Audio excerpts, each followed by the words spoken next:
Bom, gente, vamos então para mais uma aula. Esta é a segunda aula da matéria Hebreus e Epístolas Gerais. A gente está nessa disciplina estudando as últimas cartas do Novo Testamento, né? Desde Hebreus até a carta de Judas. E nós vamos então hoje falar sobre as Epístolas Gerais como um todo, e vamos tratar daqui a pouco também especificamente da carta de Tiago.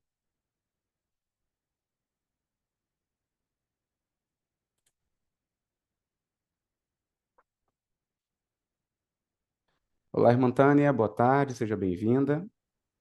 Desculpa o atraso aí, professor. Boa tarde. Boa tarde.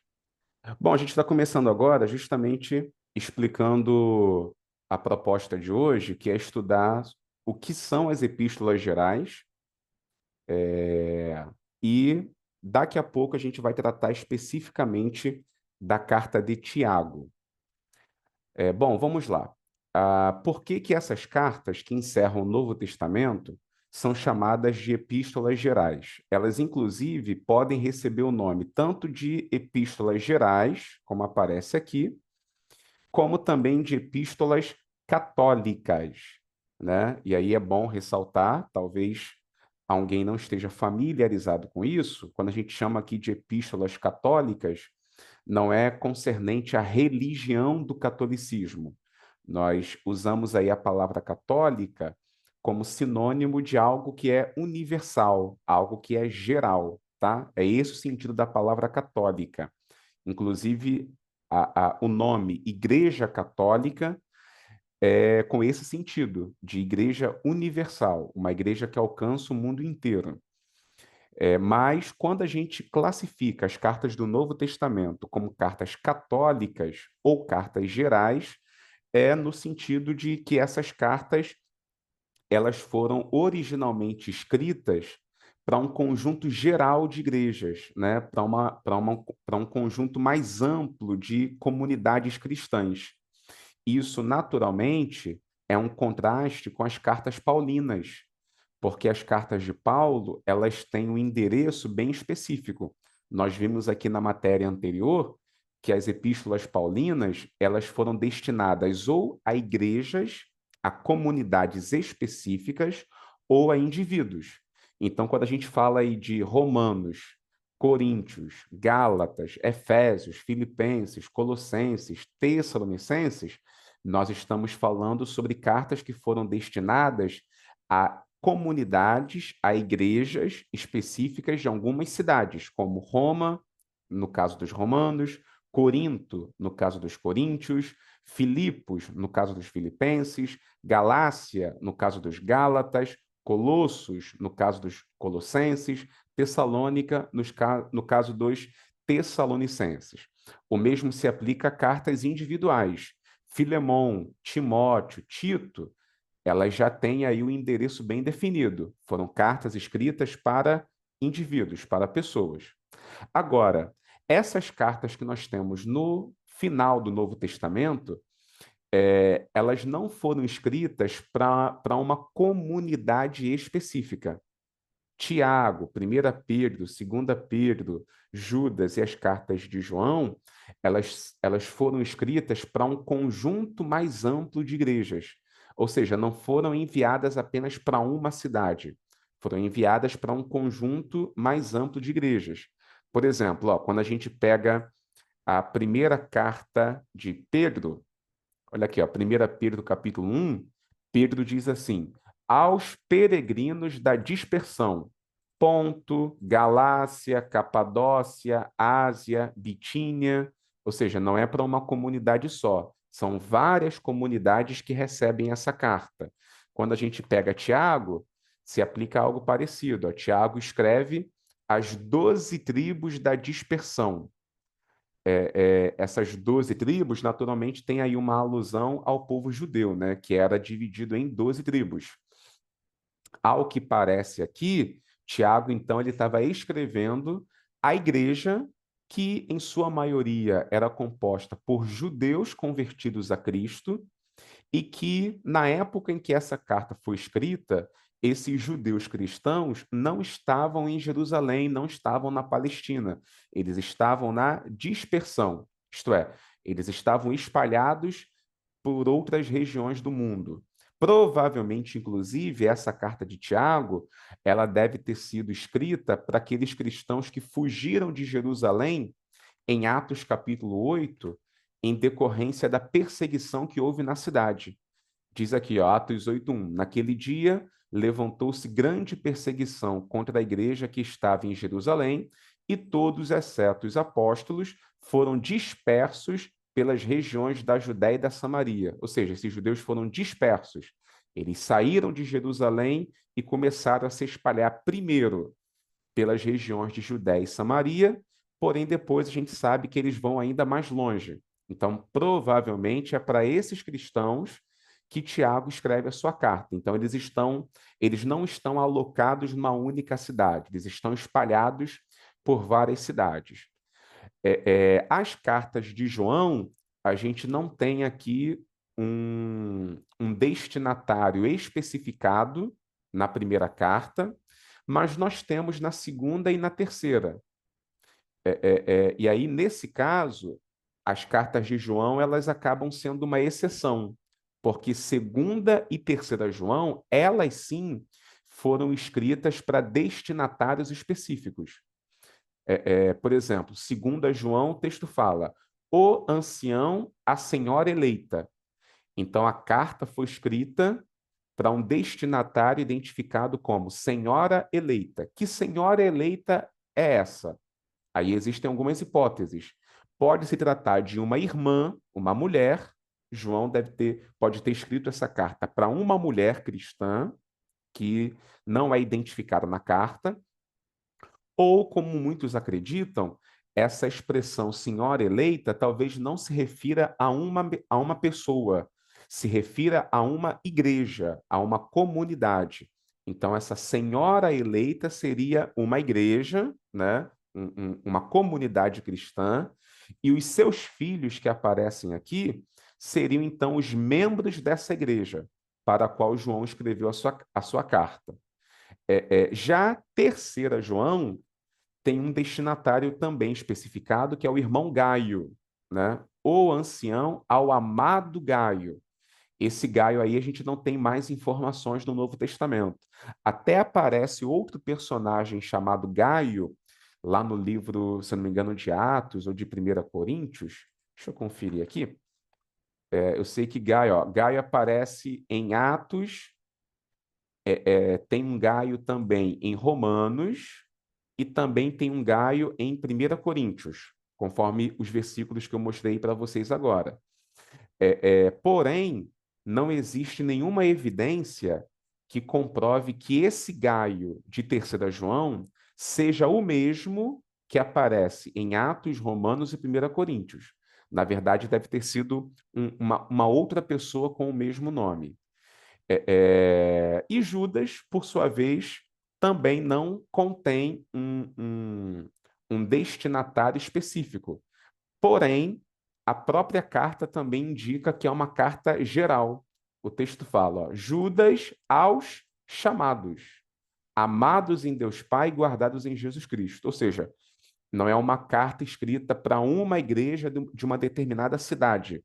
É ao conjunto de crentes que são chamados e amados por Deus, guardados em Cristo Jesus, tá? Então, é por essa razão aí que essas cartas, elas são denominadas cartas católicas ou cartas gerais.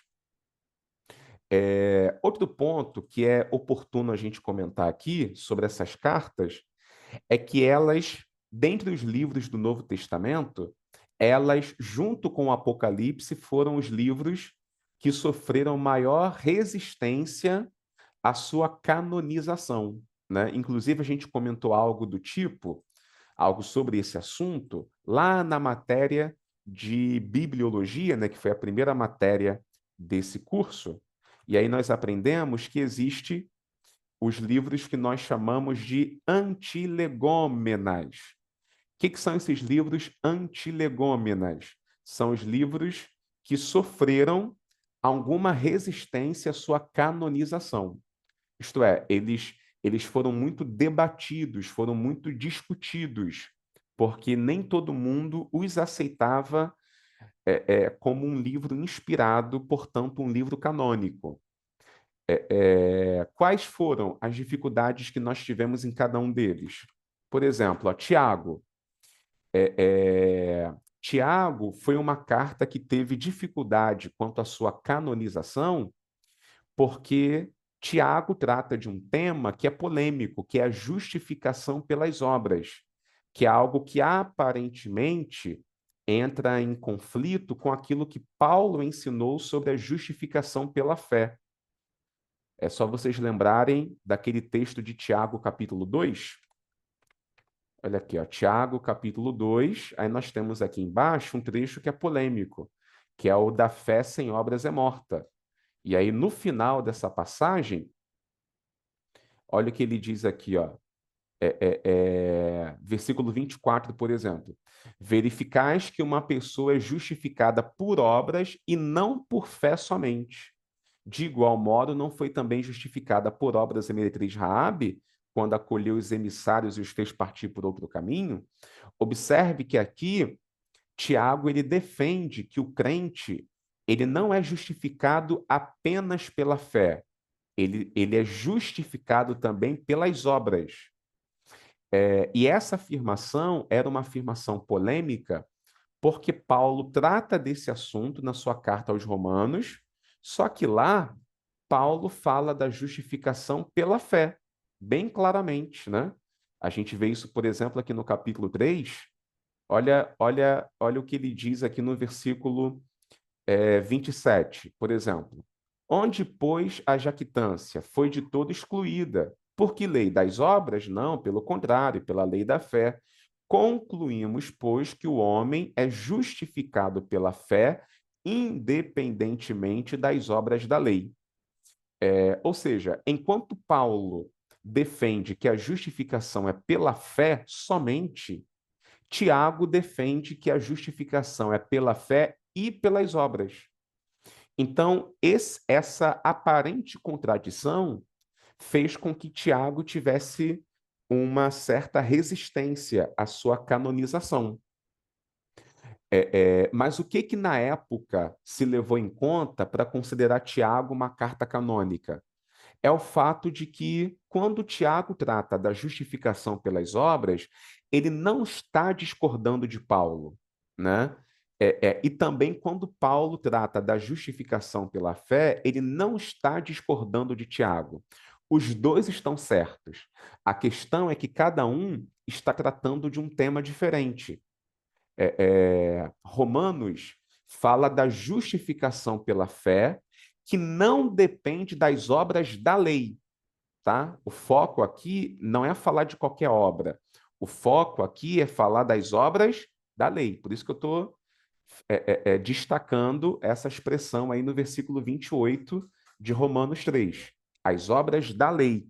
O que Paulo quer ensinar na carta aos Romanos é que nós não dependemos da lei de Moisés para sermos considerados justos diante de Deus. Nós não dependemos da lei de Moisés.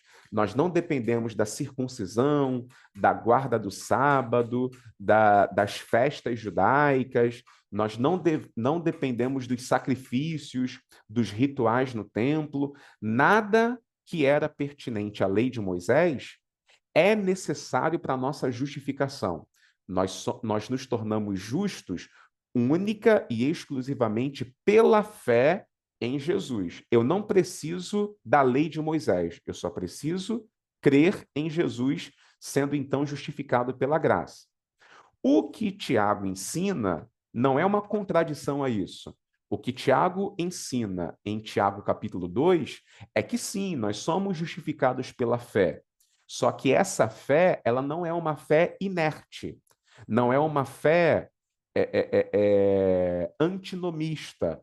O que é isso, uma fé antinomista? Uma fé antinomista é uma fé que não se compromete com a obediência, né? Com regras. Não, a nossa fé ela não é libertina. Nós cremos e o fato de nós crermos nos impele à prática das boas obras. Em outras palavras, eu não dependo das obras para ser justificado, para ser salvo.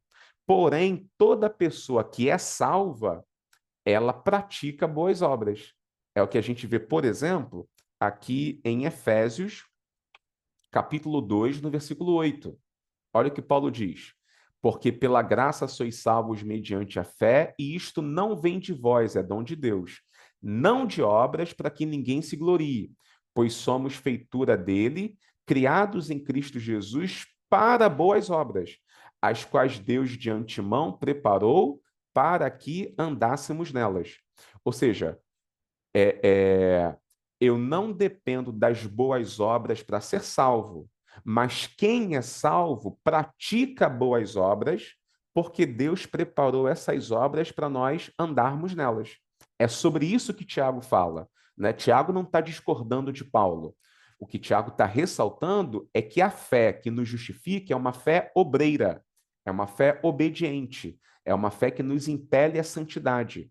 Ou seja, não adianta eu dizer que creio em Jesus e não me comportar de maneira condizente com a doutrina dele. Se eu creio em Jesus, essa fé deve me impelir à prática de boas obras. É disso que Tiago trata, por isso que Tiago foi aceita, né, como carta canônica. É bom que se diga que esse debate sobre a canonização de Tiago não se limitou apenas às décadas ou aos primeiros séculos da Igreja. Na verdade, até durante a Reforma Protestante, houve uma certa desconfiança a respeito da canonização de Tiago. Por exemplo, Martinho Lutero, o grande reformador protestante, né? Ele dizia que a carta de Tiago era uma carta de palha, né? Olha que curioso, né? Ele dizia que a carta de Tiago era uma carta de palha quando comparada às cartas escritas por Paulo, por exemplo, né? Inclusive, Lutero pegava pesado com a carta de Tiago. Olha, por exemplo, o que ele disse, ó, de acordo com Martinho Lutero, a carta de Tiago mistura as coisas de forma tão caótica que me parece ter sido algum homem bom e piedoso que ouviu algumas palavras dos discípulos dos apóstolos e as jogou no papel. Ou seja, para Martinho Lutero, a carta de Tiago não tinha organização nenhuma, era um conjunto assim adoidado de regras, de exortações, de mandamentos, né? Que um camarada ouviu e colocou no papel. E ele, como eu disse há pouco, ele dizia que a carta de Tiago era uma carta de palha, ou seja, uma carta de qualidade inferior quando comparada às cartas do apóstolo Paulo. Com Judas, Lutero pegou talvez ainda mais pesado, porque Lutero dizia que a carta de Judas era inútil. E por que ele dizia que a carta de Judas era inútil? Porque, na opinião de Lutero, a carta de Judas nada mais era do que um resumo da segunda carta de Pedro. Inclusive, na próxima aula, que a gente vai falar aqui sobre as cartas de Pedro e Judas, a gente vai perceber essas semelhanças que há entre a carta de Judas e segunda Pedro, né? Para se ter uma ideia, segunda Pedro, capítulo 2, é praticamente a mesma coisa do que diz a maior parte da carta de Judas. A gente vai entender sobre isso aí na próxima aula. Mas, por hora, basta dizer que essas cartas sofreram uma certa resistência na sua canonicidade. Talvez alguns que estão vendo eu falar sobre o que Lutero dizia dessas cartas, talvez possam até estar um pouco assustados, né? Puxa, Yuri, como é que Martinho Lutero dizia que um livro da Bíblia, como Judas, é inútil? Como é que ele dizia que uma carta da Bíblia, como Tiago, é uma carta de palha? Né? É uma forma até pejorativa de se referir a um livro da Bíblia que nós julgamos palavra de Deus. Né? Por que Lutero se referia dessa forma? É porque Martinho Lutero ele acreditava que, embora toda a Bíblia fosse a palavra de Deus, a Bíblia ela tinha diferentes níveis de diferentes níveis de inspiração, vamos dizer assim. Algumas cartas elas tinham mais inspiração, né, mais sabedoria de Deus, mais influência do Espírito Santo do que outras. Então, nessa forma de Lutero analisar, é, é, as cartas de Paulo estariam num nível superior, enquanto as cartas de Tiago e Judas, por exemplo, estariam no nível inferior, tá? Mas, assim, essa é uma ideia de Lutero.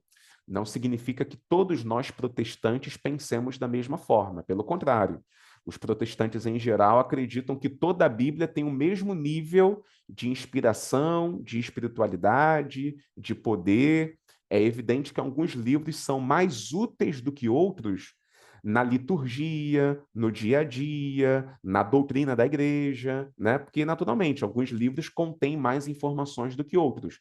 Mas nós não cremos que um livro seja mais inspirado ou mais de Deus do que outro. Todos os livros são palavra de Deus e são úteis para a nossa edificação.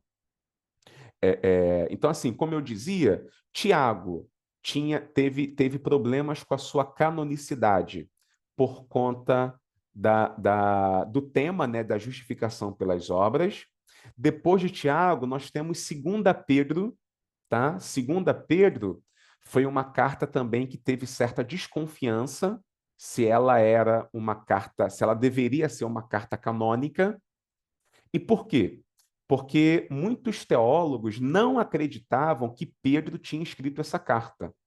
A gente também vai tratar um pouco desse assunto na próxima aula, quando falarmos das cartas de Pedro, mas por hora, basta vocês saberem que quando a gente compara, né, Primeira Pedro com Segunda Pedro, a gente observa algumas diferenças de estilo, algumas diferenças de vocabulário, e isso fez com que muitos cristãos, muitos teólogos achassem que Segunda Pedro não tinha sido escrita pelo próprio Pedro, que teria sido escrita por um outro autor, por um outro escritor.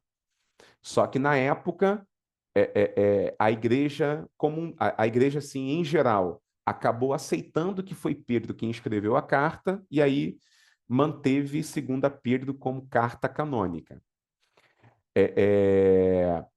João também teve problemas quanto à sua canonicidade, né? Segunda João e Terceira João, principalmente. E isso porque essas cartas elas são muito pequenas e parecem não ter assim muito a agregar à teologia cristã, né? Nem a teologia nem a ética cristã. Isso aparentemente. Quando a gente estuda a fundo Segunda João e Terceira João, a gente observa que, apesar de essas cartas serem pequenas, elas são muito ricas, tá? Segunda João tem 13 versículos. Terceira João tem 15 versículos. São as duas menores cartas do Novo Testamento. São bem pequeninas. Porém, apesar da sua pequenez, ambas as cartas são muito importantes. A gente vai falar sobre elas na última aula dessa matéria, que a gente vai falar sobre as cartas de João e a carta melhor, as cartas de João, né? Primeira, segunda e terceira João, aí a gente vai entender melhor a relevância aí dessas cartas. E Judas também foi uma carta que teve dificuldade quanto à sua canonização, porque Judas faz menção de livros apócrifos, né? Por exemplo, aqui em Judas, no versículo 9, Judas fala: Contudo, o arcanjo Miguel, quando contendia com o diabo e disputava a respeito do corpo de Moisés, não se atreveu a proferir juízo infamatório contra ele. Pelo contrário, disse: O Senhor te repreenda. Ou seja, aqui Judas, ele menciona uma suposta batalha que houve entre Miguel e o diabo pelo corpo de Moisés. E de onde que Judas tirou essa batalha? Porque essa batalha não aparece na Bíblia, né? Lá em Deuteronômio, quando Moisés morre, não aparece lá nenhum anjo indo pegar o corpo de Moisés ou brigar pelo corpo de Moisés. O que a Bíblia conta para a gente sobre a morte dele, lá no último capítulo de Deuteronômio, é que Moisés subiu o Monte Nebo, viu a terra e foi sepultado sobre o monte. Ponto. Não se conta nada de Miguel com o diabo se degladiando pelo corpo de Moisés. Da onde que Judas tirou esse relato? Isso é um relato apócrifo. Isso é um relato que constava num livro apócrifo chamado A Assunção de Moisés. É um livro que nós temos hoje apenas alguns fragmentos. Quem tiver interesse pode pesquisar esse livro na internet. É A Assunção de Moisés. É o nome do livro. A Assunção de Moisés. Pode pesquisar sobre esse livro, que é um livro apócrifo, que Judas menciona essa parte da luta entre Miguel e o diabo. E além dessa referência, Judas também menciona uma suposta profecia de Enoque, que é o que está aqui no versículo 14, né? Quanto a estes, foi que também profetizou Enoque, o sétimo depois de Adão, dizendo: Eis que veio o Senhor entre suas santas miríades. Da onde que Judas tirou essa profecia de Enoque? O Enoque que nós conhecemos na Bíblia, ele não profetizou nada. A única coisa que a Bíblia fala sobre Enoque é que ele andou com Deus e foi arrebatado. Não se consta nenhuma profecia dele. Então, da onde que Judas tirou isso? Judas tirou isso de um livro apócrifo chamado Livro de Enoque. E aí, nesse livro, tem um versículo que menciona essa suposta profecia de Enoque, em que ele teria dito que o Senhor viria com milhares dos seus santos. Ou seja, o fato de Judas ter mencionado livros apócrifos colocou em xeque a inspiração da sua carta. Só que aí, à época, o debate concluiu que, apesar de Judas mencionar livros apócrifos, ele não estava autenticando, ele não estava confirmando, validando todo o conteúdo desses apócrifos. Ele estava apenas citando uma frase desses livros que era útil para o seu argumento. E isso não tem problema nenhum. Até porque Paulo também fez muito isso. Paulo citava profetas pagãos, né, filósofos pagãos. Tem várias passagens de Paulo em que ele menciona alguns filósofos, né? Por exemplo, ó, quando a gente pega Tito, capítulo 1, versículo 12, olha o que ele fala, ó. Foi mesmo dentre eles um seu profeta que disse: cretenses, sempre mentirosos, feras terríveis, ventres preguiçosos. Ou seja, aqui Paulo está citando um profeta, que na verdade é um filósofo pagão, que disse essa frase aqui sobre os cretenses. Ou seja, Paulo está citando uma frase estrangeira, e isso não tem problema algum. E há outras passagens, né, onde Paulo faz isso também. Ó, quando a gente pega, por exemplo, 1 Coríntios 15, versículo 33. Paulo também faz isso. Ó. Não vos enganeis, as más conversações corrompem os bons costumes. O que é isso? Isso não é um texto de Paulo. Esse versículo, Paulo extraiu de um poema, né? É uma citação de um poeta que ele colocou aí no texto. As más conversações corrompem os bons costumes. Quando a gente vai também, ó, Atos 17, versículo 28. Olha outra poesia que Paulo cita, poesia pagã. Pois nele vivemos, nos movemos e existimos, como alguns dos vossos profetas têm dito, porque dele também somos geração. Ou seja, Paulo aqui menciona um poeta que disse essa frase, pois dele também somos geração. E, curiosamente, inclusive, essa frase que Paulo menciona aí, ela é usada em um poema que foi direcionado a Zeus. Não era um poema que falava do Deus cristão.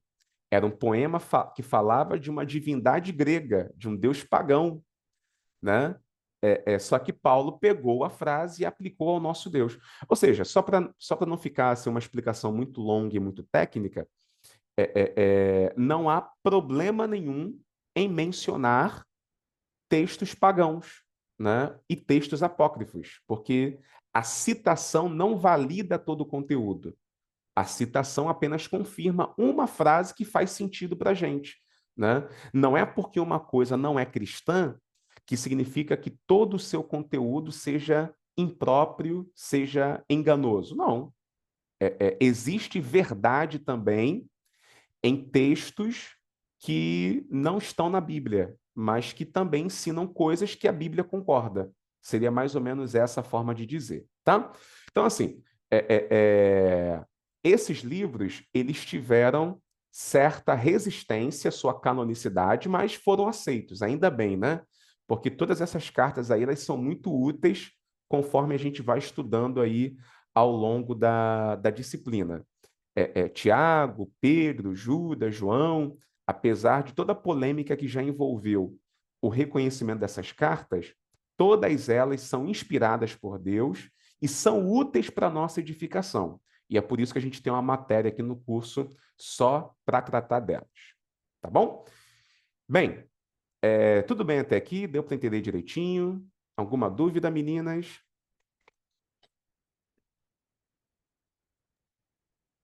Eu perdi só um pedacinho aqui que meu computador deu problema, mas essa dificuldade de colocar essas cartas, né, como fiéis, né, eu posso chamar assim, é até bom, porque hoje em dia, em algumas pregações, você vê citações de pessoas que não são cristãs, né, que os pastores usam, às vezes, até para ilustrar uma pregação, e não é uma coisa assim que, né, que vai ferir a verdade bíblica, né? Muita gente não concorda, né? É certo que, principalmente assim, quando você usa assim, uma citação de uma pessoa de uma outra religião, de uma outra, né? As pessoas são um pouquinho resistentes quanto a isso. Mas você vê que na própria palavra aqueles que foram escolhidos por Deus para estar escrevendo, né, essas cartas e tudo, eles fizeram isso. Né? Só colocou essa parte de Paulo aqui, você vê assim, os poetas disseram, que poetas eram esses, né? Então, assim, é, é uma coisa que respalda hoje em dia algumas pregações que usam citações de homens não cristãos, né? Sim, É que sim. eu posso chamar assim. Né? Mas fora isso, está tudo certinho.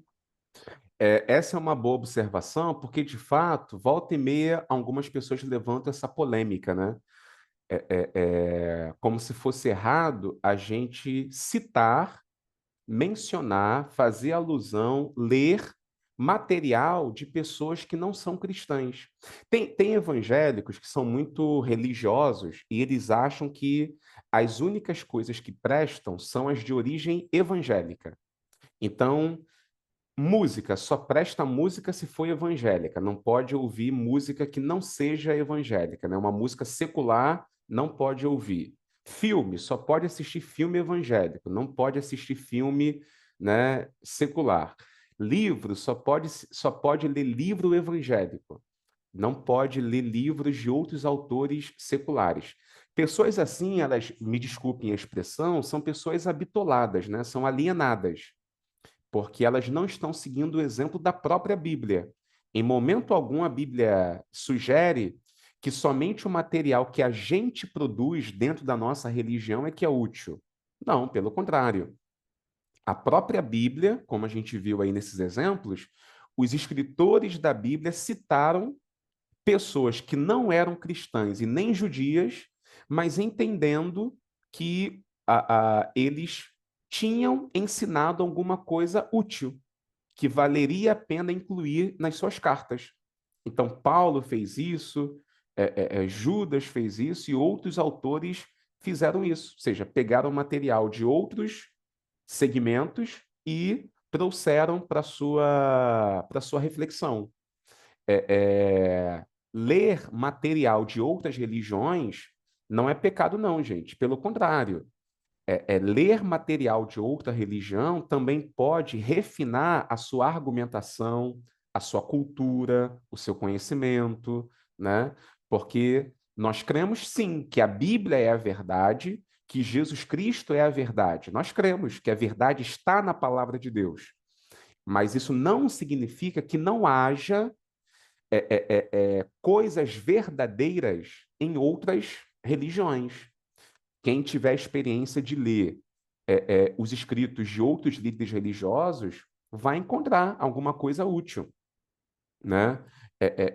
Por exemplo, Allan Kardec, que é o fundador aí do kardecismo, tem alguns livros espíritas, né, que foram escritos por ele. Existem coisas úteis também. Kardec fala algumas coisas bem interessantes sobre caridade, sobre ajuda ao próximo, que são coisas que combinam com aquilo que a Bíblia ensina sobre o amor ao próximo. O mesmo eu posso dizer de Buda, né? De Maomé, que escreveu o Alcorão, né?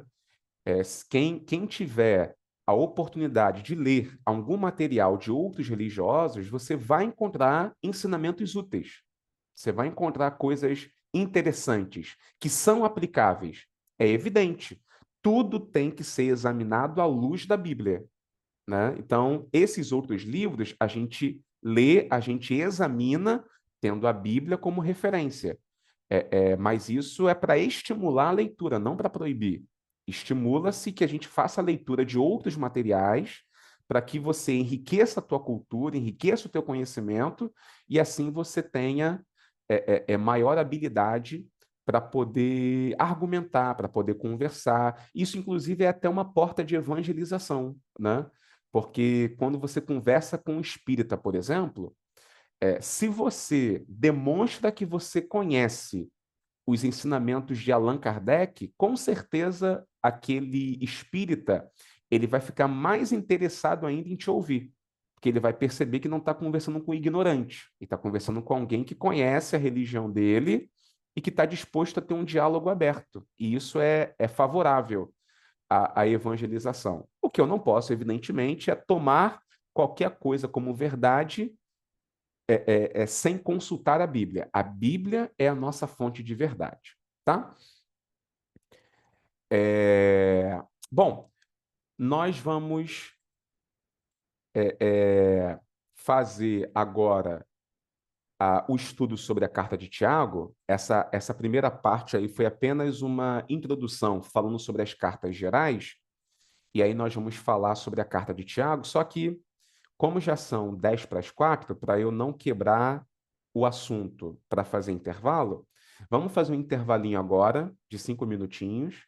Aí, após o intervalo, eu volto com o Tiago e a gente vai falando de Tiago até o final da aula, tá bom? Até daqui a pouquinho.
Simbora.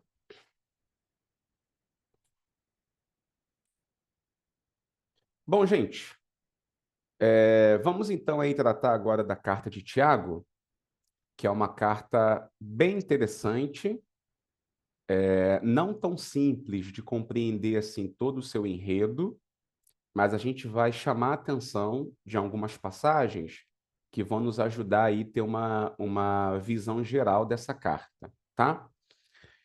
Antes de propriamente tratar do conteúdo da Epístola de Tiago, é importante a gente esclarecer quem é esse Tiago, porque Tiago, ele era um nome muito comum, né? Inclusive, assim, não sei se todo mundo está familiarizado com isso, mas o nome Tiago tem a ver com o nome Jacó, tá? Eu sei que aparentemente os nomes são bem diferentes, mas o Tiago do Novo Testamento, né, o nome Tiago tem origem no nome Jacó, né? E como que acontece essa associação?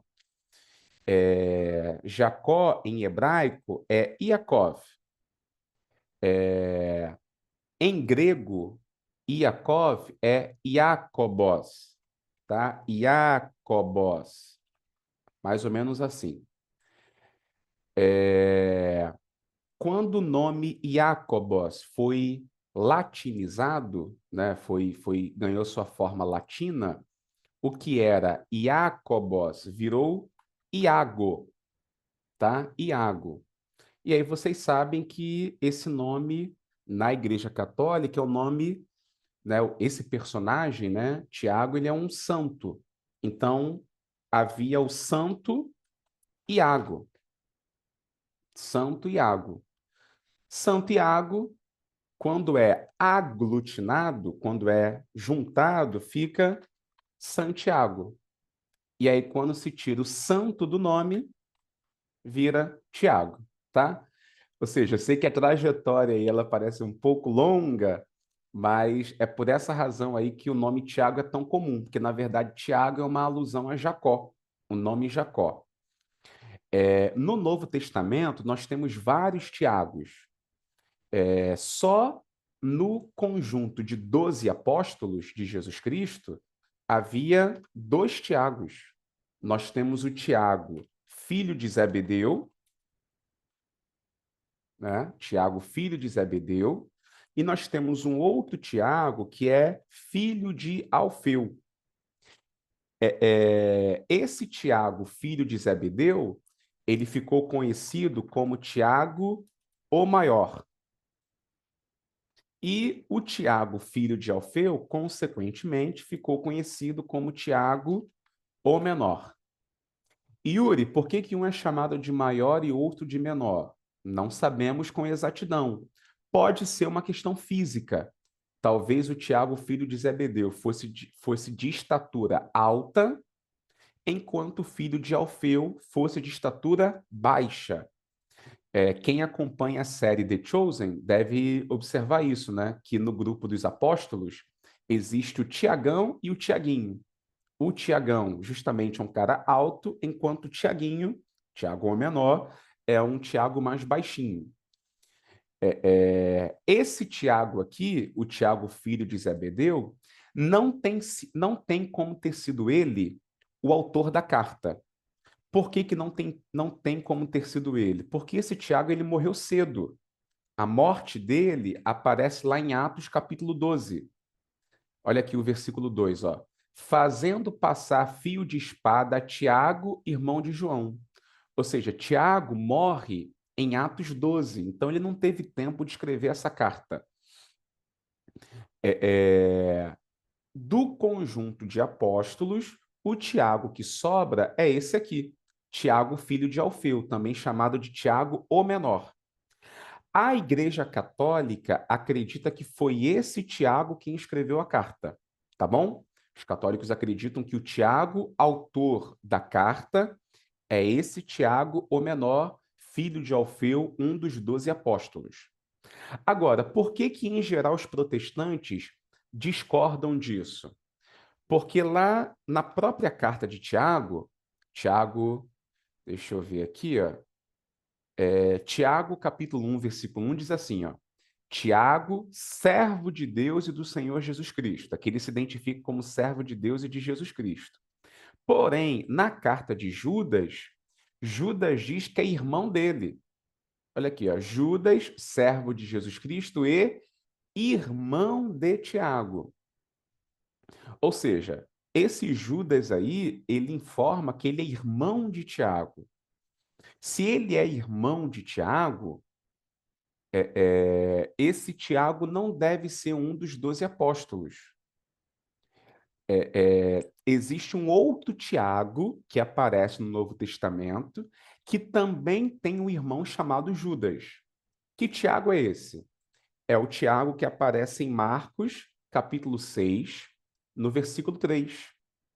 Olha aqui, ó. Não é este o carpinteiro, filho de Maria, irmão de Tiago, José, Judas e Simão?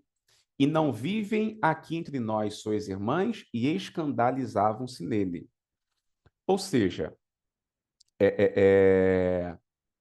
esse Tiago, ele provavelmente é o irmão biológico de Jesus. Então a gente pode acrescentar aqui um terceiro Tiago, ó. Tiago, irmão de Jesus. Os protestantes, em geral, acreditam que o Tiago, autor da carta, é esse irmão biológico de Jesus. É bom lembrar que os irmãos biológicos de Jesus não criam nele enquanto Jesus estava cumprindo seu ministério, né? A gente tem essa informação lá em João, capítulo 7, fala justamente aqui epígrafe, ó, a incredulidade dos irmãos de Jesus. Aí tem aqui o versículo 5. Pois nem mesmo os seus irmãos criam nele. Ou seja, os irmãos biológicos de Jesus não criam nele. Porém, a gente sabe que esses irmãos passaram a crer em Jesus depois que Jesus ressuscitou, né? Onde que está isso? Atos capítulo 1, olha aqui, ó, Atos capítulo 1, versículo 14. Todos estes perseveravam unânimes em oração com as mulheres, com Maria, mãe de Jesus, e com os irmãos dele. Ou seja, quando Jesus ressuscitou, ao que parece, esses irmãos, que são aqueles 4 que nós vimos em Marcos capítulo 6, esses irmãos então se converteram, incluindo o próprio Tiago. Tanto que esse Tiago aparece lá em 1 Coríntios, no capítulo 15, quando Paulo comenta sobre as pessoas que viram o Jesus ressuscitado. Está aqui, ó, 1 Coríntios, capítulo 15, versículo de número 7. Olha aqui, ó. Depois foi visto por Tiago e mais tarde por todos os apóstolos. Ou seja, dá a entender então que esse Tiago aí, ele é alguém que não fazia parte do grupo dos apóstolos inicialmente, mas que se converteu por ocasião da ressurreição de Cristo. Então, tanto Judas, que escreveu a carta, quanto Tiago, que escreveu a carta, esses dois devem ser irmãos biológicos de Jesus Cristo que se converteram após a ressurreição, tá? E aí, evidentemente, os católicos rejeitam essa hipótese, porque para os católicos, Maria permaneceu sempre virgem. Então, se Maria continuou virgem, Jesus não teve irmãos, pelo menos não irmãos que tenham saído do ventre de Maria. Yuri, então como é que os católicos explicam esse texto de Marcos 6, versículo 3? Eles dizem que esses aqui, ó, Tiago, José, Judas e Simão, eles, na verdade, deveriam ser ou primos de Jesus, tá? Primos de Jesus, ou eles deveriam ser filhos apenas de José, mas não de Maria. Mas, enfim, ambas as hipóteses não têm fundamento, né? Primeiro, dificilmente eles seriam filhos apenas de José e não de Maria, porque percebe-se que José ele deve ter morrido cedo, porque quando Jesus nasce, José não aparece mais na história. Então parece que ele morreu aí durante a adolescência de Jesus, mais ou menos, né? A adolescência e juventude de Jesus. Sobre a hipótese de ser primo, é forçação de barra, porque o texto aqui deixa claro que era irmão. Tá aqui, a palavra grega para irmão é adelphos. Não tem como entender de outra forma aqui, não. É irmão mesmo. Então, os católicos insistem nessa interpretação deles só para defender a virgindade de Maria. Porém, para nós evangélicos em geral, Maria não permaneceu virgem após o nascimento de Jesus. Tanto que a Bíblia fala, ó, Mateus capítulo 1, aqui no versículo de número, deixa eu ver, ó, versículo 25. Olha o que diz aqui, ó.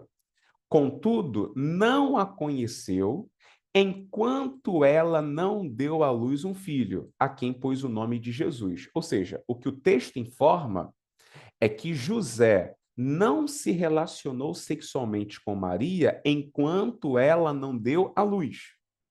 Ou seja, enquanto ela ainda estava grávida durante a gestação, eles não tiveram intimidade nenhuma.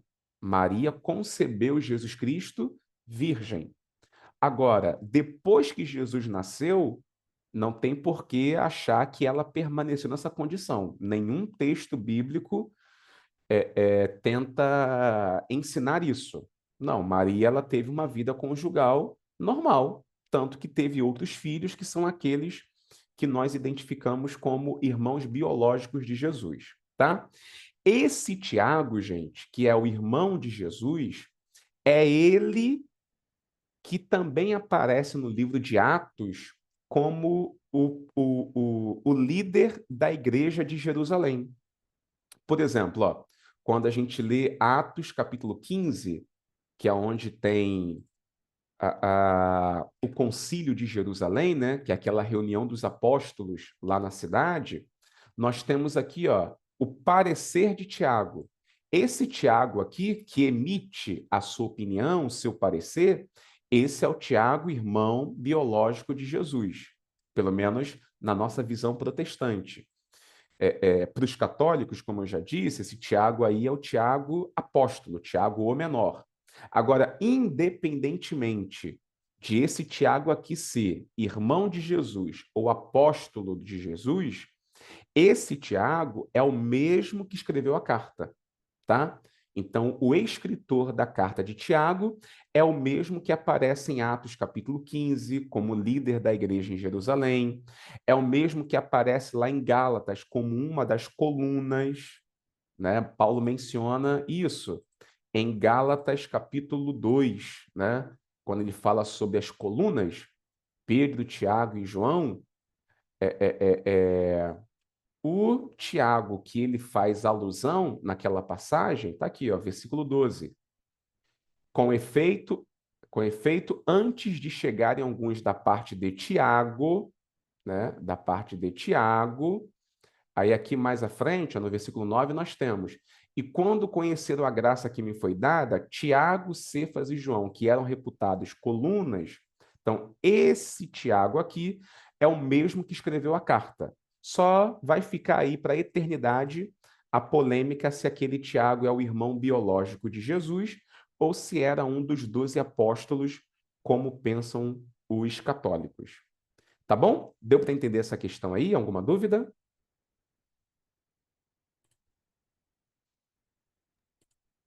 Não tem, eu vi uma. Eu estou tentando localizar aqui. Acho que eu achei. É Lucas 6,16. E diz que é Judas, filho de Tiago. Esse Judas não tem nada a ver com escreveu, porque assim, Não, não, esse esse, Judas é outro também. esse Esse aí é o Tiago já é Judas outro Tadeu. Tiago também. Outro Tiago Esse também. Por, Tiago é por isso outro. que eu falei que são nomes Caramba, muito muito comuns, Tiago, né? né? É muito Tiago e É, muito Judas. Aí porque só explicando, esse, tá? Por que que tem muito Tiago? Aí eu expliquei, é muito Tiago, porque Tiago é a forma grega do nome Jacó. Então, como Jacó é um uhum, nome muito querido entre os judeus, então naturalmente teria muitos Jacós. E Judas, por que que uhum, tinha muitos Judas? Judas vem de Judá, né? Lembra que Judá é um dos filhos de Jacó e é a principal tribo de Israel, a tribo de Judá. Então, naturalmente, também haveria muitos Judas entre eles. é, é muita coisa, complica a nossa cabeça, assim. Mas tá ótimo. Beleza. Para quem que Tiago escreve? A gente já comentou aqui que ele escreveu as 12 tribos dispersas. Tiago 1, verso 1, né? Tiago, servo de Deus e do Senhor Jesus Cristo, as 12 tribos que se encontram na dispersão. Mais uma vez, é uma expressão que tem assim interpretações diferentes, porém a interpretação mais provável é que essas 12 tribos que se encontram na dispersão sejam uma alusão àqueles cristãos judeus que saíram de Jerusalém em Atos capítulo 8 em fuga pela perseguição, né, que os judeus lhe aplicaram e se dispersaram pelo mundo. Foram para vários lugares. Inicialmente foram para as regiões de Judéia e Samaria e depois seguiram adiante.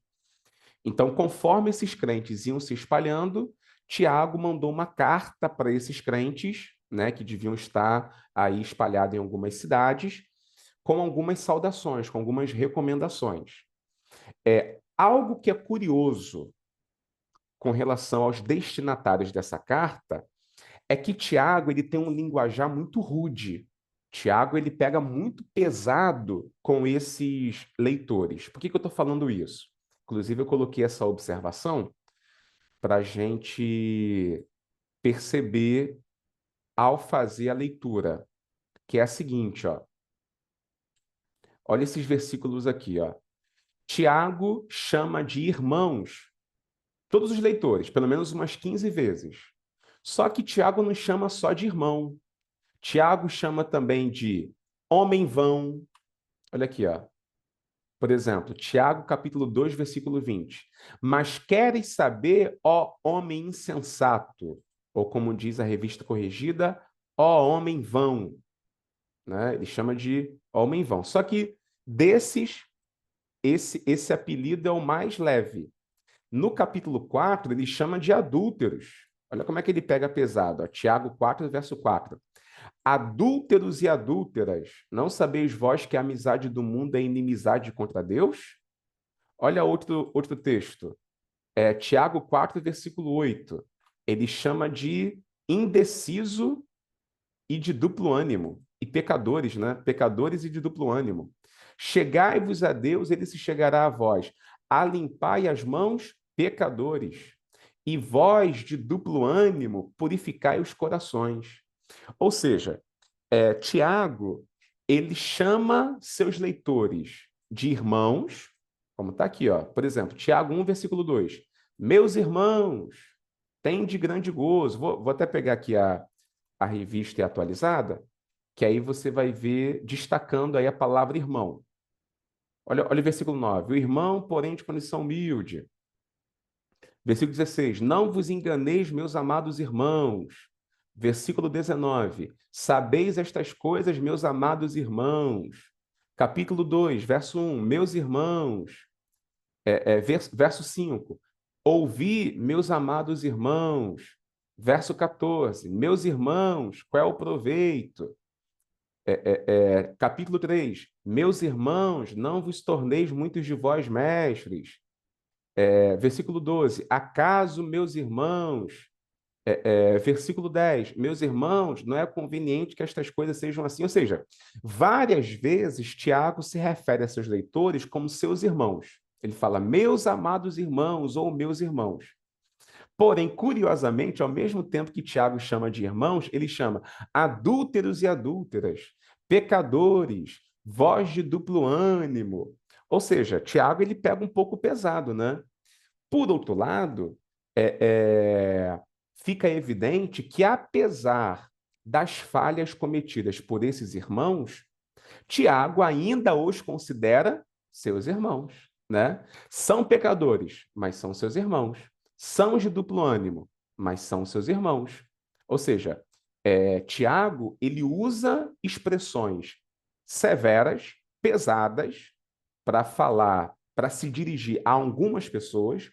É evidente que nem todo mundo era adúltero e adúltera, nem todo mundo era de duplo ânimo, nem todo mundo era indeciso, nem todo mundo se enquadrava ali como pecador.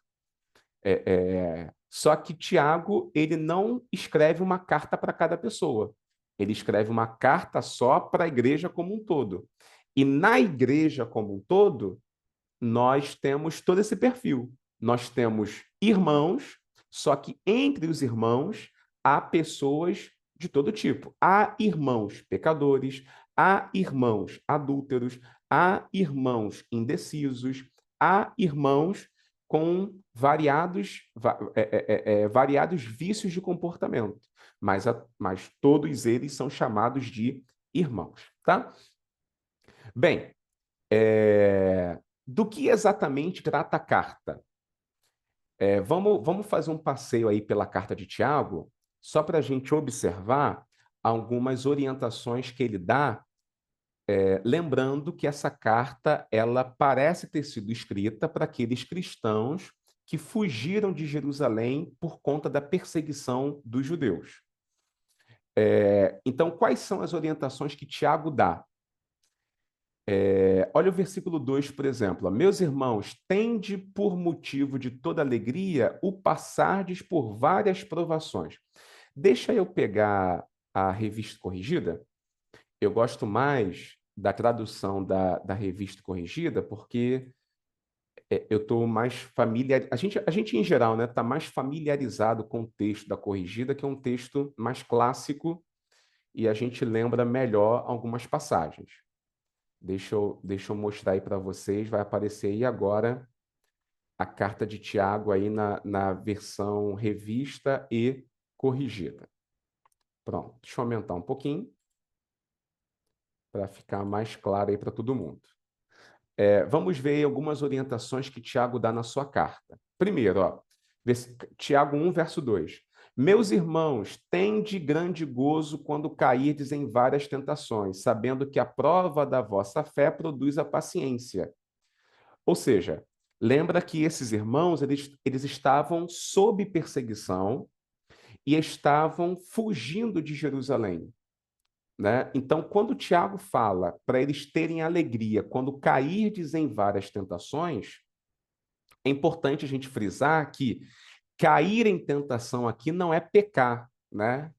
Porque a gente usa essa expressão hoje, quando a gente fala que uma pessoa pecou, a gente fala que a pessoa caiu em tentação.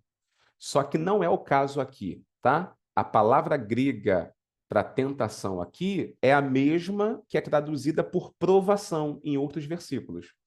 Então, quando Tiago diz, tem de grande gozo quando caíres em várias tentações, o que ele quer dizer é, fiquem alegres quando vocês passarem por várias dificuldades, por várias provações. E por que a gente tem que ter alegria quando passar pela provação? Porque a prova da nossa fé produz paciência. Ou seja, os momentos difíceis, eles são úteis para poder amadurecer a nossa fé. É disso que Tiago fala. O que mais ele orienta? Vou pegar aqui algumas passagens que são, na minha opinião, aquelas passagens bem chaves. Por exemplo, ó, versículo 12. Bem-aventurado o varão que sofre a tentação, porque quando for provado, receberá a coroa da vida, a qual o Senhor tem prometido aos que o amam. Ninguém sendo tentado diga, de Deus sou tentado, porque Deus não pode ser tentado pelo mal e ninguém tenta. Mas cada um é tentado quando atraído e engodado pela sua própria concupiscência. Depois, havendo a concupiscência concebido, dá à luz o pecado, e o pecado, sendo consumado, gera morte. Aqui ele já fala de outro tipo de tentação, que é a tentação ao pecado, a tentação no sentido que a gente usa mais hoje. E aí o que Tiago esclarece é: ninguém, quando for tentado, diga de Deus sou tentado. Deus não tenta ninguém. Deus não induz ninguém ao erro. Cada um é tentado quando atraído e engodado pela sua própria concupiscência. Ou seja, o pecado nasce na nossa própria carnalidade. Não é Deus que é culpado quando a gente se desvia do caminho dele, né? Quando a gente erra, a gente faz isso por conta própria. Outra coisa importante que Tiago chama a atenção aí é sobre a importância da prática da palavra de Deus. E aqui, inclusive, cabe justamente essa observação. Uma das coisas que Tiago mais enfatiza na sua carta é a necessidade de praticar, tá? Ou seja, a vida cristã, ela não se resume à teoria, à doutrina. A vida cristã, ela deve permear a nossa ética, a nossa conduta, a nossa postura. Como que Vou até usar dois termos teológicos que são bem importantes, ó. Existe a ortodoxia, e existe a ortopraxia. O que é a ortodoxia? Ortodoxia é a crença verdadeira, original.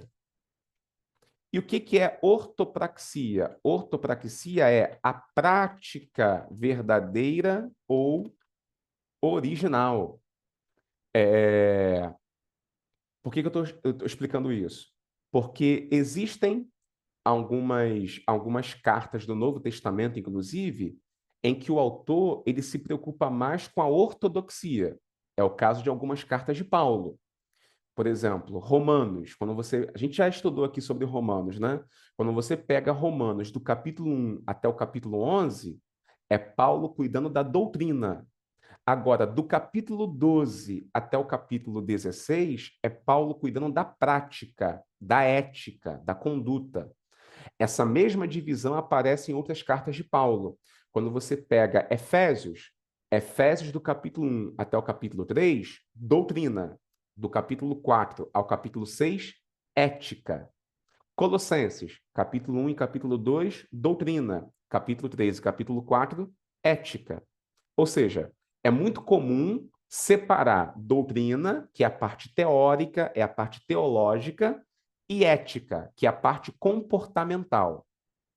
A carta de Tiago, ela se preocupa mais com a ética, com a prática. Então, é isso que vocês vão ver lendo a carta inteira. É Tiago fazendo apelo para a gente ter uma conduta correta. Por quê? Porque se eu não tiver uma conduta correta, eu sou uma pessoa presunçosa. Por que eu sou uma pessoa presunçosa? Porque eu acho que tenho comunhão com Deus, eu acho que me relaciono com Deus, mas eu não tenho nenhum relacionamento com Deus, eu estou me enganando. A pessoa presunçosa, ela acha que é o que não é, ela acha que tem o que não tem. Essa palavra, ela só vai aparecer em Tiago uma vez, está lá no capítulo 4. Porém, apesar de ela aparecer apenas uma vez, ela esse tema, de certa forma, aparece em toda a carta. Olha aqui, ó, a ocorrência que eu me referi está aqui, ó, Tiago 4,16. Mas agora vos gloriais em vossas presunções. Toda glória tal como esta é maligna. Presunção, como eu disse, tem a ver com isso, né? A pessoa achar que é o que não é, achar que tem o que não tem, achar que pode o que não pode. A palavra grega para presunção é alazoneia, conforme a palavra que eu estou destacando aí no texto. Alazoneia é presunção. Embora a carta de Tiago não tenha um único tema, de certa forma a gente observa que toda ela trata da presunção, combate à presunção. Por quê? O presunçoso é a pessoa religiosa que acha que a sua religiosidade ela é suficiente para agradar a Deus, mesmo que ela não tenha uma conduta condizente. Então, é uma pessoa que se engana. Por isso que se a gente olhar toda a carta de Tiago, a gente vai ver a presunção se manifestando de várias formas. Vou citar aqui alguns exemplos, ó. Olha aqui, ó. Primeiro, a presunção se nota nos ricos. Vamos ver, ó. Tiago 1, do 9 ao 11. Deixa eu pegar aqui, ó. Tiago 1, do 9 ao 11. Mas glorie-se o irmão abatido na sua exaltação, e o rico em seu abatimento, porque ele passará como a flor da erva.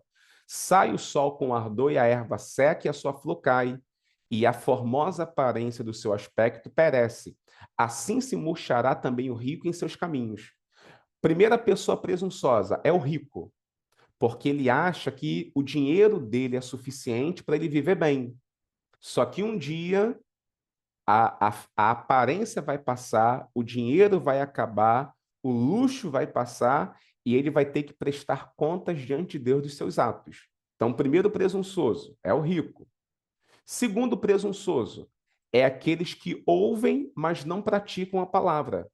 Está aqui, ó, Tiago 1, versículo 22. Sede cumpridores da palavra e não somente ouvintes, enganando-vos com falsos discursos. Então, segundo presunçoso, é o religioso que ouve a palavra e não pratica. Ele acha que o simples fato de conhecer a Bíblia é suficiente. Mas se ele conhece a Bíblia e não a põe em prática, todo o conhecimento dele é inútil. Então, ele é um presunçoso, achando que conhecer a Bíblia sem praticá-la é suficiente para ter uma vida com Deus. O terceiro presunçoso é o religioso que não guarda a língua. Ele acha que a sua religião é suficiente. Está aqui, ó, versículo 26. Se alguém entre vós cuida ser religioso e não refreia a sua língua, antes engana o seu coração, a religião desse é vã. Então, uma pessoa que diz que tem religião, mas vive falando mal dos outros, é fofoqueira, difamadora, caluniadora, essa pessoa é presunçosa, porque ela acha que tem uma vida com Deus na sua religião, mas não tem, porque a religião dessa pessoa é vã.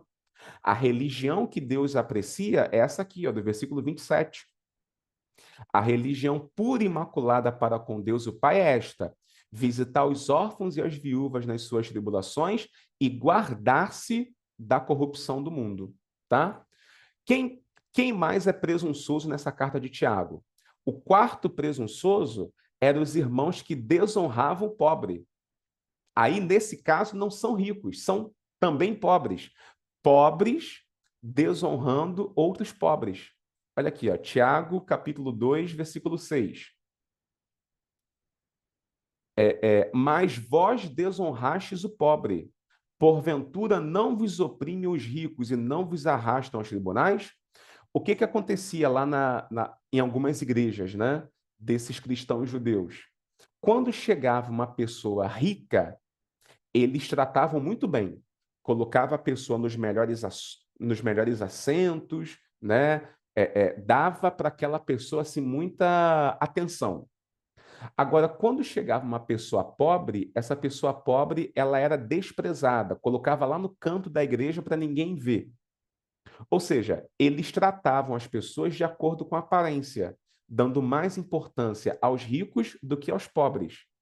Só que quem fazia isso também era pobre. Então, olha a presunção, né? Olha como é que havia, assim como havia ricos presunçosos, havia pobres presunçosos. Por que esses pobres eram presunçosos? Porque eles achavam que eles deveriam tratar melhor o irmão que era rico e tratar pior o outro irmão que era pobre ou mais pobre do que eles, achando que isso iria lhes dar alguma condição especial. Só que não, né? Isso era pura vaidade. É tipo, só contextualizando, é tipo aquela atendente da loja, do shopping, que quando entra um cliente com uma aparência de rico, ela dá muita atenção. Agora, quando entra um cliente com aparência pobre, esse atendente trata com desdém. O atendente também não é rico. O atendente é pobre. Se o atendente fosse rico, ele não estava trabalhando como atendente numa loja de shopping. Ele também é pobre. Só que ele é um pobre presunçoso, porque ele acha que está numa condição superior à do cliente que chega lá com a aparência de pobreza, né? Ele acha que vai ganhar mais tratando melhor o rico do que o pobre. Ou seja, presunção. Acha que tem o que não tem, acha que é o que não é, acha que pode o que não pode. Outra pessoa presunçosa na carta de Tiago é a pessoa que crê e não pratica. Tiago, capítulo 2, 19 e 20. Só seguir adiante, ó. A fé sem obras é morta. Olha aqui, Tiago 2, 19 e 20. Tu crês que há um só Deus, fazes bem. Também os demônios o creem e estremecem. Mas, ó homem vão, queres tu saber que a fé sem obras é morta? Ou seja, não adianta eu crer e não praticar. Se eu digo que creio e não pratico, o que que Tiago fala? Olha aqui no versículo. é, é, Deixa eu ver aqui, versículo.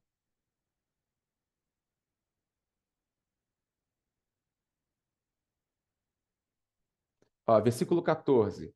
Que aproveita se alguém disser que tem fé e não tiver obras? Porventura a fé pode salvá-lo?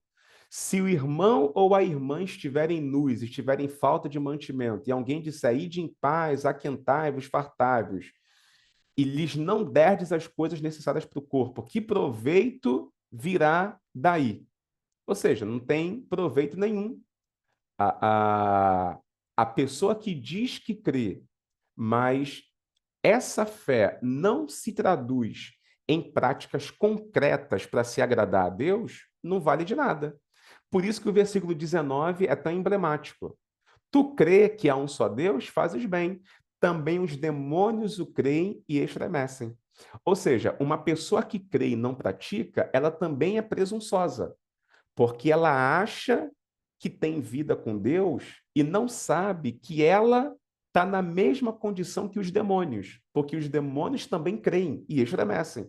A diferença é que os demônios creem e não praticam. Uma pessoa que crê e não obedece, que não pratica a palavra, que não vive na santidade, ela está na mesma condição do demônio. Só que a presunção faz ela achar que é o que não é. Quem mais é presunçoso na carta de Tiago? Os, as pessoas que se achavam mestres, mas tropeçavam em palavras. É o capítulo 3, ó. Meus irmãos, muitos de vós não sejam mestres, sabendo que receberemos mais duro juízo, porque todos tropeçamos em muitas coisas. Se alguém não tropeça em palavra, tal varão é perfeito, poderoso para também refrear todo o corpo. Todos nós erramos em palavras, todos nós erramos no falar. Mas existem pessoas presunçosas que querem ser pregadores, querem ser professores, querem ser mestres, mesmo não tendo qualificação alguma para isso, mas querem ser por pura presunção, né? Se acham os grandes pregadores, se acham os grandes teólogos, se acham os grandes pensadores, mas não sabem absolutamente nada, porque as pessoas que de fato exercem o ministério da palavra sabem o quão difícil é você falar palavras que de fato agregam, orientam e edificam. Falar blá blá blá 40 minutos é moleza. Difícil é você passar 40 minutos falando algo que de fato edifique os teus ouvintes. Então, tem muita gente presunçosa que se acha pregador, se acha pastor, se acha professor, se acha influencer, mas não tem conteúdo algum para transmitir. Por quê? São pessoas presunçosas. Que outra pessoa é presunçosa em Tiago? As pessoas que se acham sábias, mas eram cheias de inveja. Olha outro texto, ó, Tiago 3, verso 13. Quem dentre vós é sábio e inteligente? Mostre pelo seu bom trato as suas obras em mansidão de sabedoria. Mas se tendes amarga inveja e sentimento faccioso em vosso coração, não vos glorieis, nem mintais contra a verdade. Ou seja, havia também muitos crentes que se achavam sábios, que se achavam inteligentes, mas não passava de presunção. Por quê? Porque uma pessoa que se acha inteligente, mas não trata o próximo com mansidão, com respeito, com carinho, essa pessoa não tem sabedoria nenhuma. Essa pessoa é ignorante. Só que ela se acha sábia. Ela, na verdade, é presunçosa, né? Não se reconhece uma pessoa inteligente, uma pessoa sábia, pelo conhecimento que ela tem. A sabedoria se mostra no tratamento, na forma como eu trato as pessoas, né? Se eu me acho inteligente, mas sou uma pessoa arrogante, prepotente, humilho os outros, né? Não sei, não tenho nem educação para dar bom dia, boa tarde, boa noite, pedir por favor, né? Falar obrigado. Se eu não tenho educação nem para falar as palavras básicas da boa convivência, eu posso me achar muito inteligente, mas eu não tenho sabedoria nenhuma, não. Eu sou uma pessoa presunçosa. A pessoa que tem verdadeira sabedoria, olha o que diz aqui o versículo 17. A sabedoria que vem do alto é, primeiramente, pura, depois pacífica, moderada, tratável, cheia de misericórdia e de bons frutos, sem parcialidade e sem hipocrisia. Ou seja, a pessoa verdadeiramente sábia, ela é pura, ela é pacífica, ela é moderada, ela é tratável, ela é misericordiosa, ela não faz acepção de pessoas, ela não trata os outros de acordo com a aparência, ela é sincera, ela não é hipócrita, né? Isso é uma pessoa sábia. Qualquer coisa diferente disso, a pessoa pode ter qualquer diploma de faculdade, pode conhecer a tabela periódica do primeiro ao último elemento, pode decorar um livro de física de cor, pode conhecer o pensamento de todos os grandes filósofos. Essa pessoa não tem sabedoria, ela é presunçosa, ela se acha sábia, mas não tem sabedoria alguma, porque o temor do Senhor é que é o princípio da sabedoria. Quem mais é presunçoso? É a pessoa que julga o irmão. Tiago 4, versículo 11. Né? Tiago 4:11. Quem fala mal de um irmão e julga seu irmão, fala mal da lei e julga a lei. Se tu julgas a lei, já não és observador da lei, mas juiz. Há só um legislador e um juiz que pode salvar e destruir. Tu, porém, quem és que julgas a outrem? Ou seja, uma pessoa que julga o próximo, que julga o irmão, que fala mal do irmão, é uma pessoa presunçosa. Por que ela é presunçosa? Porque ela se acha acima da lei. Ela se acha um exemplo de obediência. Só que, na verdade, é o que o próprio Tiago explica no outro versículo, que é o. Deixa eu pegar aqui, ó, Tiago, capítulo 3. 3 não, calma aí. Tiago, capítulo 2. Olha aqui, ó, Tiago, capítulo 2, versículo 8. Se cumprirdes conforme a Escritura, a lei real, amarás o teu próximo como a ti mesmo, fazeis bem. Mas se fazeis acepção de pessoas, cometeis pecado e sois redarguidos pela lei como transgressores. Porque qualquer que guardar toda a lei e tropeçar em um só ponto, tornou-se culpado de todos. Porque aquele que disse não cometerás adultério, também disse não matarás. Se tu cometes adultério, se tu não cometes adultério, mas mata, estás feito transgressor da lei. É por isso que eu não posso falar do meu irmão, falar mal do meu irmão. Porque se eu falo mal do meu irmão, eu me coloco como exemplo de obediência, de retidão, de integridade. Só que o fato é que eu sou tão pecador quanto o meu irmão. A diferença é que nós cometemos pecados diferentes. O meu irmão comete um pecado que talvez eu não cometa, em contrapartida, eu cometo pecados que o meu irmão, aquele que eu estou criticando, não comete. Então, ambos são pecadores diante de Deus, porque ambos desobedecem ao mesmo Deus em alguns dos seus mandamentos.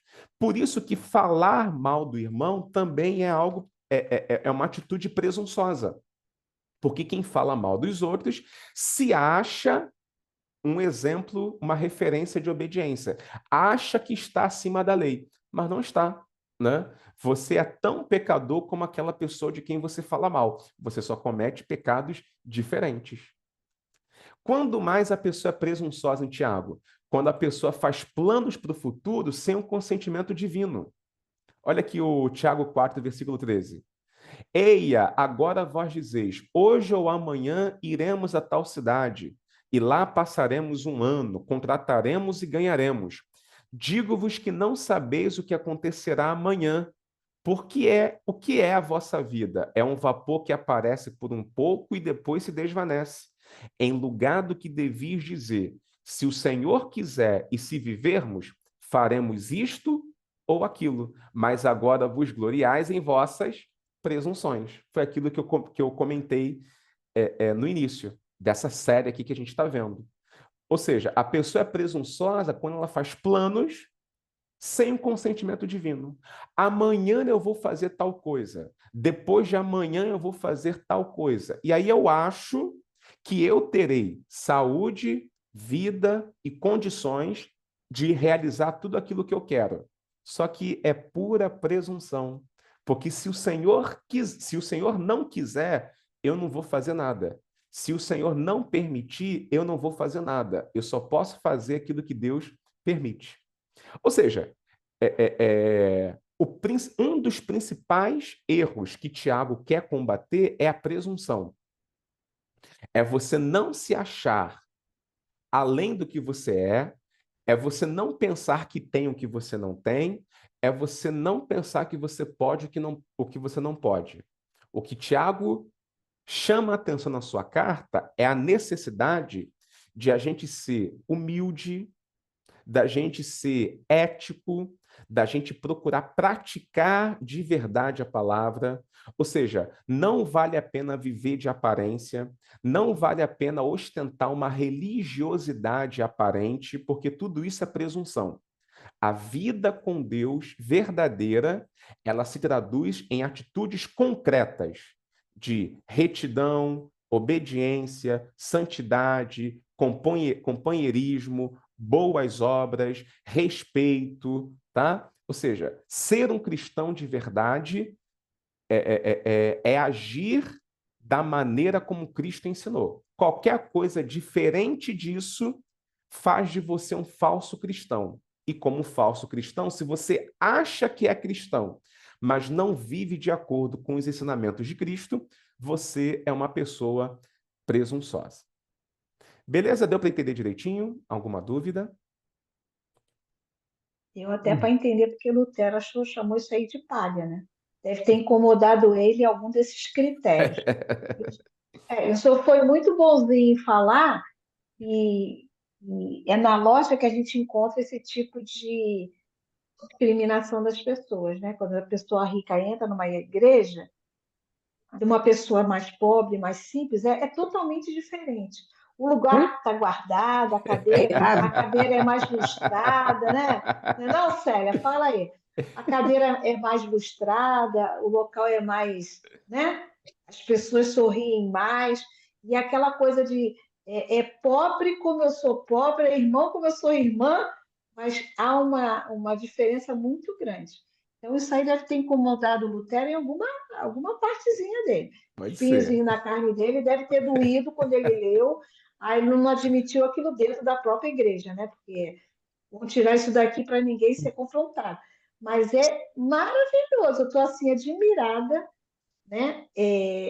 Eu nunca tinha visto isso, esses presunçosos aqui na carta de Tiago. Achei muito legal.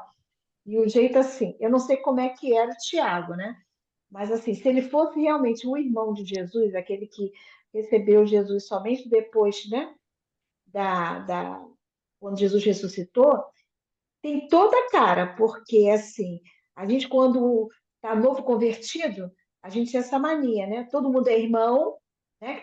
Profere a mesma fé, e as pessoas que não estão naquele quadradinho que a gente coloca elas, né? Naquelas normas que a gente costuma colocar as pessoas, né? E você aí começa a chamar, né? Homem vão, esses termos que ele usou aqui na carta dele. Exatamente por ele ser um novo convertido, está cheio de amor e cheio de ó, não temos tempo, não. A gente tem que pregar, você tem que mudar de vida, não seja como eu. Então pode ser realmente que seja ele, o escritor dessa carta. Mas só foi bonzinho na loja. Eu reparei, mas não falei nada. Nem lhe interrompi, tá? Mas isso aí é muito de igreja, tá? Muito. É só você tentar estacionar o seu carro, chegar como um qualquer, num carrinho mais assim, ninguém lhe conhecer.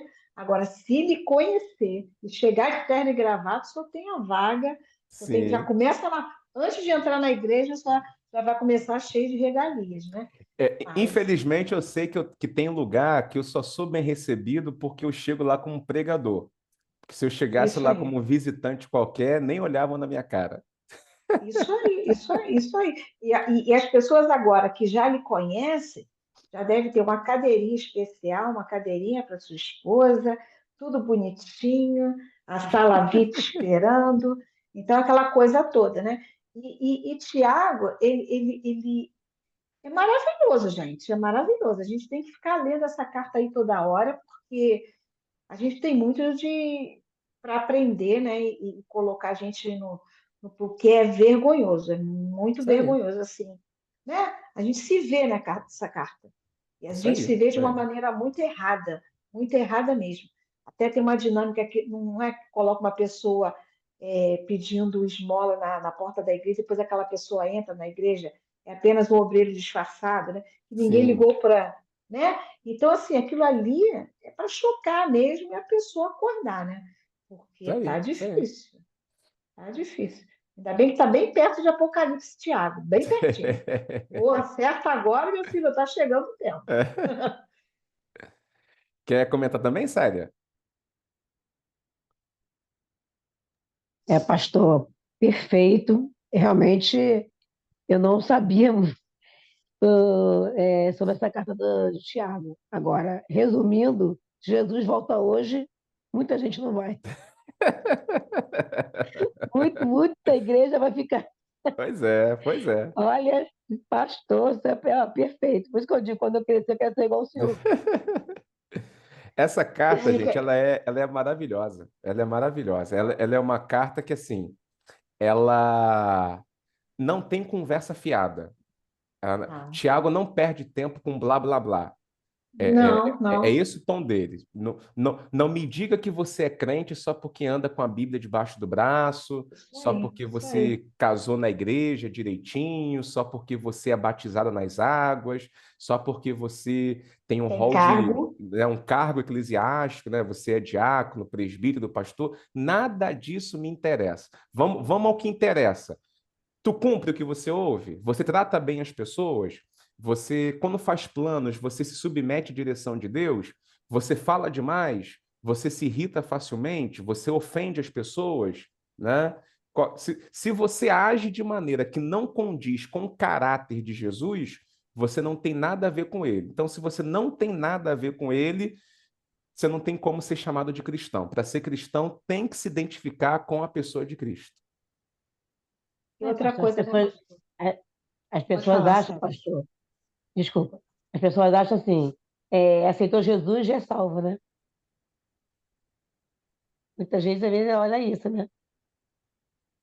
Ou não? Se esse aceitar, se esse aceitar Jesus não vier acompanhado de uma mudança genuína de Sim, vida, não, sim. não, não adianta de Isso aí. nada, né? A É isso aí. salvação é o que Jesus falou: se não nascer de novo, não pode ver o reino de Deus. Tem que nascer de novo. Verdade. É E o que verdade. eu assim, fiquei assim, impactada com essa aula, exatamente é porque a gente dava muita ênfase à língua, né? Tiago, Sim, aí prega sobre a língua, né? Então, assim, você liga a carta de Tiago, parece que só tem isso, entendeu? Acho que foi a primeira vez que eu ouvi outra explicação nessa carta de Tiago que não fosse focado, teve, né? Exatamente, não falar mal do irmão, nem julgar o irmão, teve esse destaque também da língua. Mas acho que 90% do que pregam em Tiago é a língua. né? Ah, a gente tem que tomar conta da... Esquece das outras coisas, que na verdade, hoje em dia está assim, tem menos interesse, exatamente por isso. A gente tem que dar destaque, né? Estou falando assim, nós temos que dar, não, né? É dado mais destaque às pessoas com mais, é, como é que se diz? Mais dinheiro, ou mais fama, ou Sim, mais não sei o quê. sim, sim. Então, eu não posso pregar sobre isso. Então, vamos focar na língua. Na língua é rapidinho, né? O pessoal fica ali achando que está passando, está chegando perto, ó. Apocalipse está perto. Eu gosto sim. Chega assim o Novo Testamento, Apocalipse está perto, aprende logo, né? Então, não é só a língua. Outras atitudes, você só vê aqui. Eu botei aqui, acho que são 8 ou 9, sei lá, aqui 9 Verdade. presunções, né? Eu coloquei só essa lista, mas até no meu comentário aqui eu estou colocando o etc., porque eu parei ali no Etc. capítulo 4, mas se Isso pegar o aí. restante, vai ver outros Se diferentes de cavar, presunçosos. então, se cavar, e essa coisa de sair dessa. Tu falou ali, ortodoxia para ortopraxia, exatamente é isso, né? Não adianta você somente crer e não praticar aquilo que o Senhor está falando, Isso aí. né? E me entristece muito o quanto. A senhora estava falando assim, um dia eu vou ser igual ao Senhor. Mas assim, eu às vezes paro e falo assim, meu Deus, como eu tenho que me acertar, como eu tenho que entrar. Eu tenho que Sim, sim. entrar. Eu estou errada, gente. Eu estou tratando as coisas. Eu não vou salvar o mundo, mas eu tenho que salvar o lugar que Deus me colocou. E às vezes Verdade. eu olho para o lado e vejo como a gente está errando.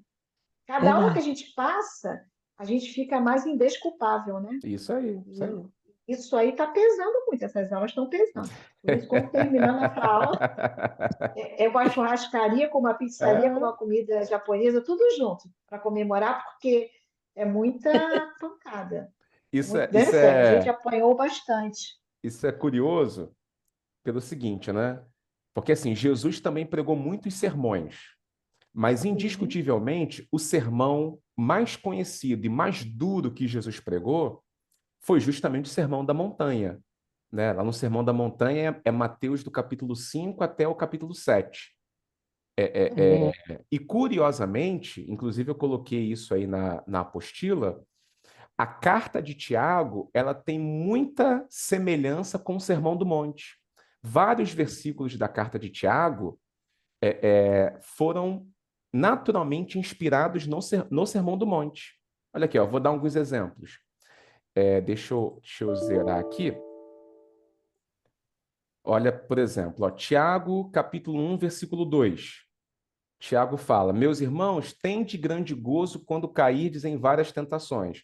É a mesma coisa, praticamente, que Jesus falou no Sermão da Montanha, Mateus 5,11.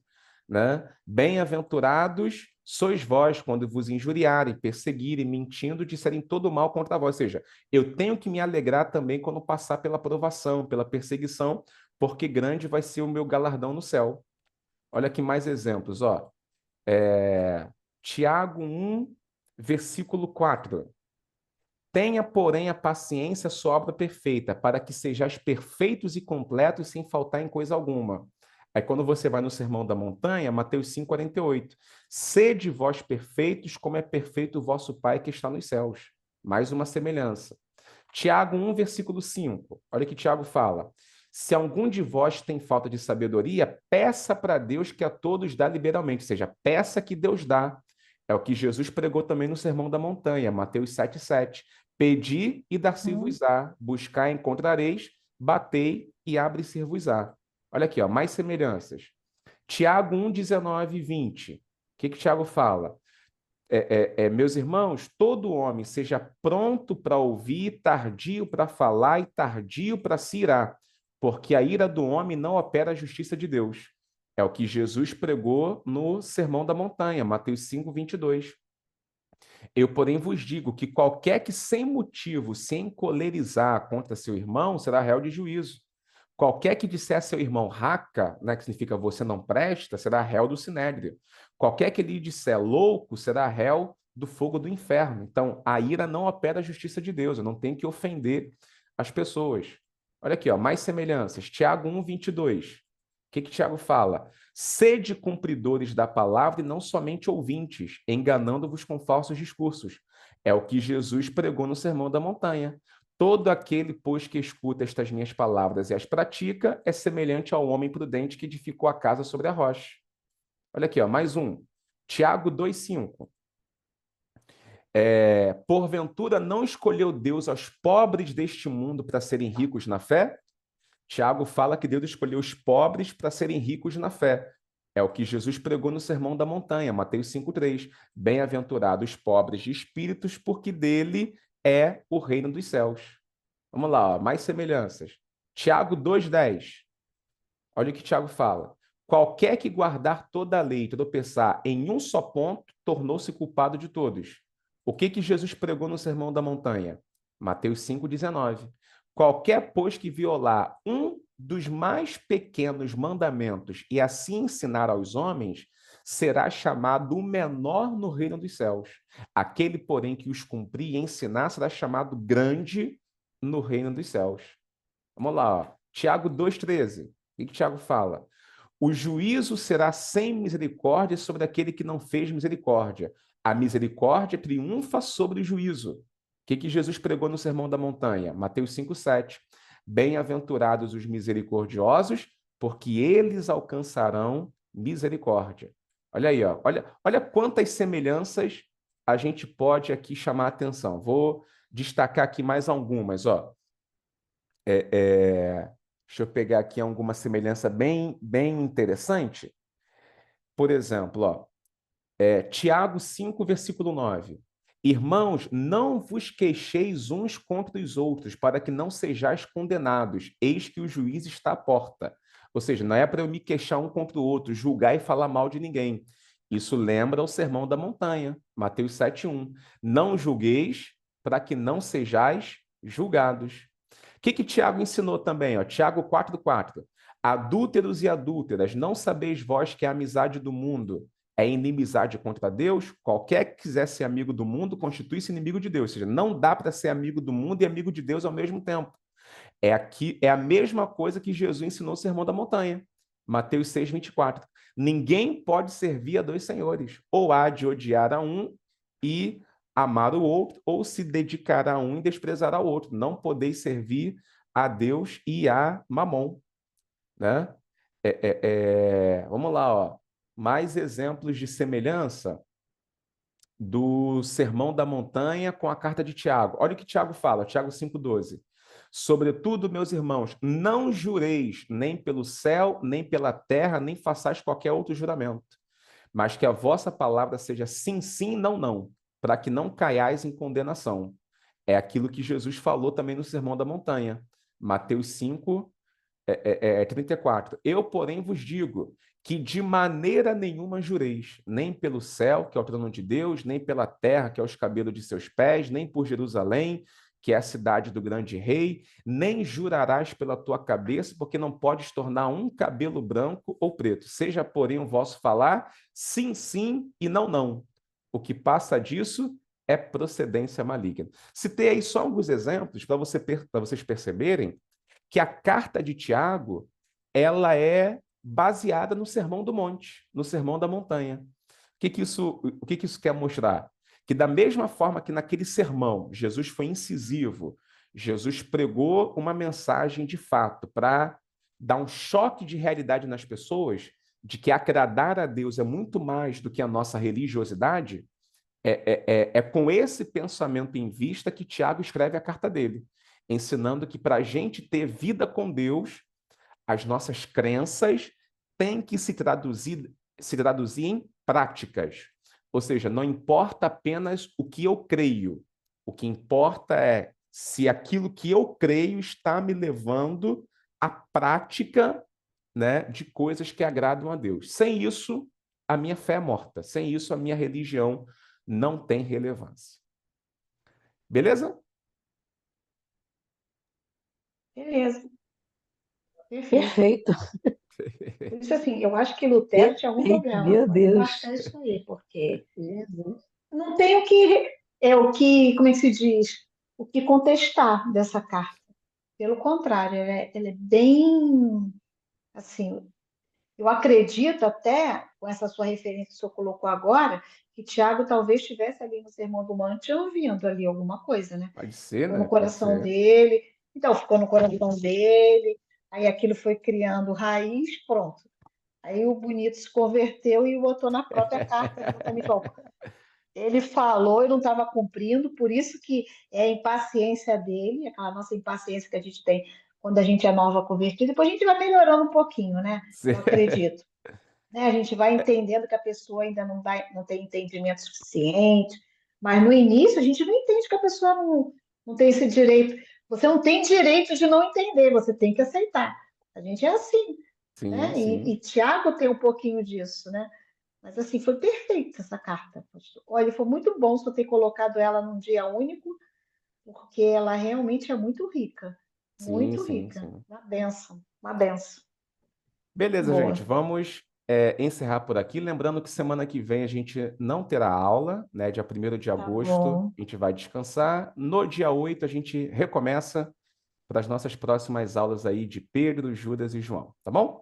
Deus abençoe Ah, tá vocês. Até ótimo. a próxima. Então, um Eu também, Deus abração, querido. abençoe. Um abraço para você Tchau, também. Célia. Um abração. Tchau, Beijo na tchau. palma. Para você também, meu amor. Beijo. Tchau, tchau.